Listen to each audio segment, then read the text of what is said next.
Sochaux 10e accueille Grenoble 2e. Grenoble a joué un match en retard en semaine pour un 0-0 à Niort. Sochaux également a joué un match en retard pour le même score, 0-0 sur le terrain de Pau. Deux équipes qui sont donc à égalité au niveau physique puisque toutes les deux avaient un match à rattraper. Sochaux reste sur 3 matchs nuls. Il n'y a eu qu'une seule victoire sur les 9 dernières rencontres. De l'inquiétude donc pour les Sochaliens qui étaient mieux il y a quelques semaines mais qui tardent à retrouver le chemin du succès. Grenoble entend bien en profiter et c'est le cas dès le début du match avec l'ouverture du score après 16 minutes seulement grâce à Moussa Djité. Le joueur sénégalais est servi par Jesse Benet. 4e but de la saison pour Moussa Djité. Le poteau rentrant pour Djité et Grenoble mène tout de suite 1-0. Sochaux essaye bien de réagir avec cette possibilité de centre. La reprise manquée à bout portant et l'arbitre signale une faute. Intervention de Benjamin Le Paysan, l'arbitre du match. Il y a cette arrivée tardive de Chris Bédia qui laisse manifestement traîner le pied devant Brice Maubleu, le gardien et capitaine de Grenoble. Exclusion de Chris Bédia à la 31e minute. Le coup dur pour Sochaux qui doit donc jouer 1 heure à 10 mais qui trouve les ressources pour égaliser en infériorité numérique. 39e minute, Brian Soumaré réussit à servir à Brian Lasme.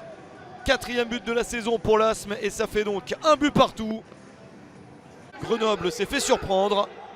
Une opportunité de reprendre l'avantage avec cette combinaison sur coup franc en toute fin de première période. La reprise au-dessus, quelle occasion pour Grenoble. C'était la dernière action de la première période.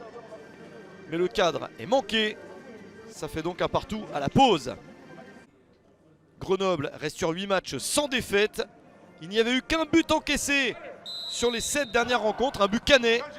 Mais la Sochaux a réussi à 10 contre 11 à égaliser. Grenoble n'a donc pas encore match gagné. Les Sochaliens essayent de tenir ce résultat. Une occasion en seconde période pour Grenoble avec une reprise de la tête. Mais ce n'est pas assez convaincant pour Loïc Nestor. Les visiteurs dominent à 11 contre 10. Nouvelle balle d'attaque intéressante avec ce tir cadré mais directement sur Maxence Prévost. Ce n'est pas assez tranchant de la part des Isérois. Et ici de Mamadou Diallo.